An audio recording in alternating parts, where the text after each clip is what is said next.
لنغرينك بهم ثم لا يجاورونك فيها إلا قليلا ملعونين أينما ثقفوا أخذوا وقتلوا تقتيلا صدق الله العظيم. Sadaqallahul Azim. Terima kasih banyak Ustazah Rida Fairuz yang sudah membacakan surah Al-Ahzab ayat 60 dan 61, dan sama-sama kita simak kajian kita kali ini bersama dengan guru kita yaitu Ustazah Ifah Umiyati. Silakan Ustazah. Fadhal. Bismillahirrahmanirrahim. Assalamualaikum warahmatullahi wabarakatuh. Waalaikumsalam warahmatullahi wabarakatuh. Alhamdulillah, alhamdulillahilladzi bi ni'matihi tatimmus shalihat wa bi fadlihi tatanazzalul khairatu wal barakat wa bi taufiqihi tatahaqqaqu al maqasidu wal ghayat. Allahumma sholli wa sallim ala sayyidina wa maulana Muhammad wa ala alihi wa ashabihi wa man tabi'ahum ila yaumil qiyamah. Tadi Qori'ah sudah membacakan surat Al-Ahzab ayat 60 dan 61. Jadi di sini disebutkan la illam yantahil munafiqun walladzina fi qulubihim marad wal murjifuna fil Madinah. Kata Syekh Sya'rawi, ibu-ibu dan bapak-bapak kenal? Beliau adalah ulama besar ahli tafsir dari Mesir. Kebetulan saya sempat bertemu sebentar. Oh, Masya Allah. Beliau mengatakan bahwa ayat ini bukan menceritakan tentang 3 kelompok manusia dengan sifat yang berbeda. Tetapi ayat ini menceritakan tentang sifat-sifat kaum munafik. Ibu-ibu tahu ya munafik ya?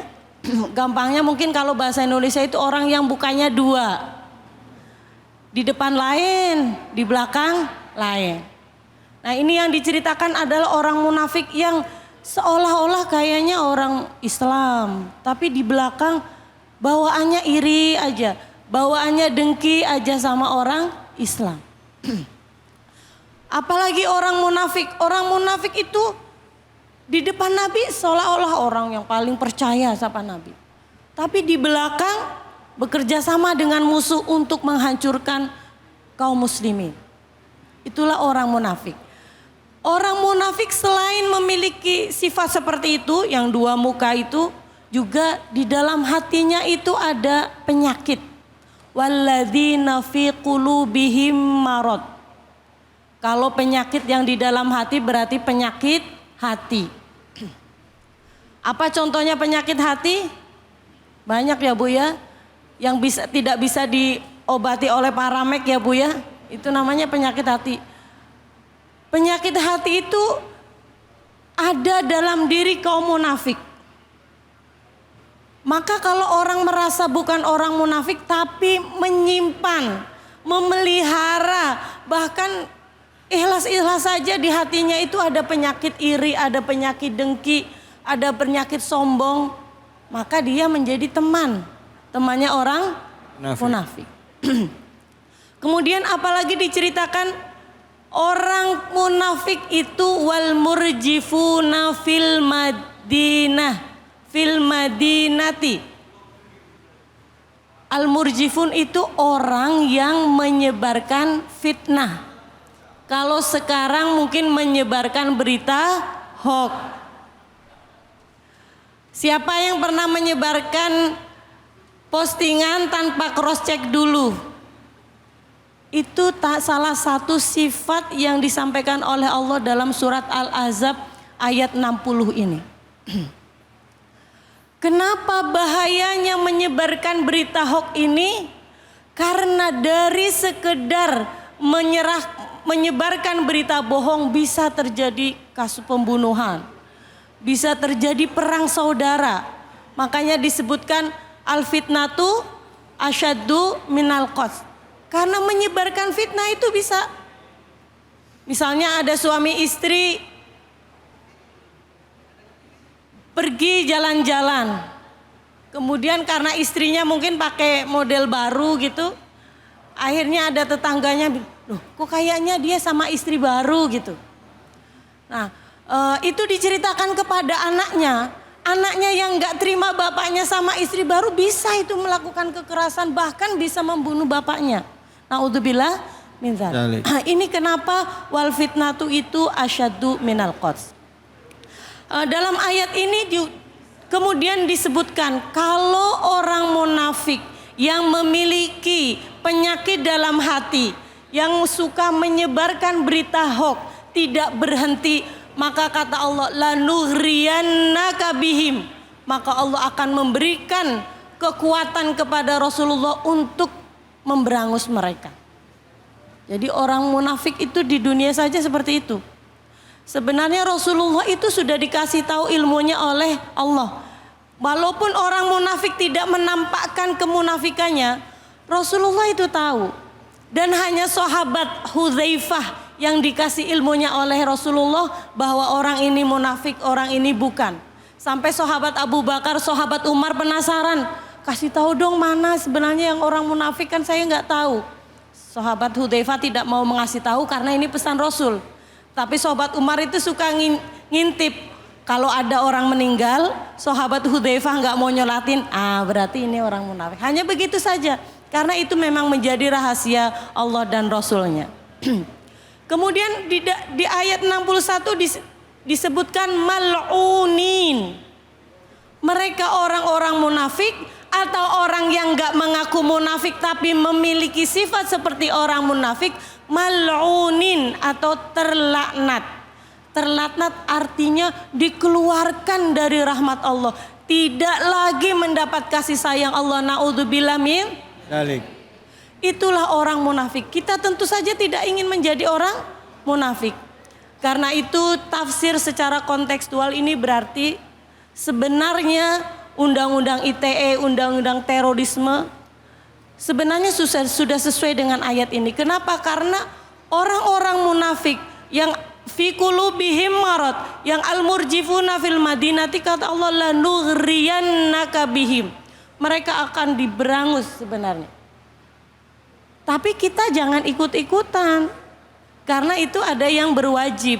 Jadi apa yang kita lakukan kalau ternyata melihat orang ini kok lain ya, di depan kita kayaknya baik-baik aja, tetapi kok malah dia menyerang kaum muslimin. Apa yang kita lakukan? Kita bukan kemudian menembak mereka, kita bukannya meneror mereka, karena tadi kita tidak boleh mencegah kemungkaran dengan kemungkaran. Apa yang bisa kita lakukan? Kita bisa menasehati orang-orang yang terindikasi memiliki sifat-sifat seperti itu. Tapi tentu saja menasehati ada caranya. Satu, jangan di depan orang banyak. Kemudian nomor dua, jangan menggunakan bahasa kasar. Ya kalau menggunakan bahasa kasar sama aja dia malah tambah menjadi-jadi. Nomor tiga juga lihat waktunya. Kalau dia dalam keadaan capek lagi marah-marah, kita marahin akan lebih marah lagi. Ini adalah tafsir kontekstual surat Al-Ahzab ayat 60 dan 61. Wallahu a'lam bishawab. Alhamdulillah, terima kasih banyak Ustaz Zaifah. Silahkan ada yang mau bertanya, Ibu. Oh di belakang, silahkan. Langsung nama dan pertanyaannya. Assalamualaikum warahmatullahi wabarakatuh. Waalaikumsalam warahmatullahi wabarakatuh. Perkenalkan, nama saya Wiwin dari Majelis Taklim Sabilil Haq RW 18 Villa Mutiara Gading. Begini Ustazah, bagaimana cara kita menghadapi tetangga yang selalu iri terhadap kita? Terima kasih. Ya, baik. Terima kasih banyak Bu Wiwin ya. Yes. Ya, makasih Bu Wiwin. Silakan Ustazah. Tetangga yang selalu iri sama kita gimana ngadepinnya? Terima kasih Bang Khalid. Jadi pernah punya tetangga yang suka iri? Ada yang begitu ada? Mana orangnya? Dia gitu. Dia tempatnya nunjuk ke sendiri. Jadi yang pertama dan yang utama, kalau ada orang yang bawaannya iri terus sama kita, apa yang harus kita lakukan? Kita harus muhasabah atau introspeksi, atau kita mencoba, saya salahnya apa ya? Jangan-jangan makan di restoran diposting, beli mobil baru bikin status juga, beli gelang baru di foto juga disebar. Ya tetangganya namanya manusia. Kan biasanya kok ya Allah kok orang itu beli-beli melulu ya. Kok orang itu kok belanja melulu kok di begitu. Jadi yang pertama adalah muhasabah. Kita suka pamer atau tidak? Mau makan belum berdoa sudah diposting. Kan begitu. Jangan sampai jempol manis kita, kalau ini jari manis, ini jempol manis kita digunakan untuk memamerkan nikmat Allah.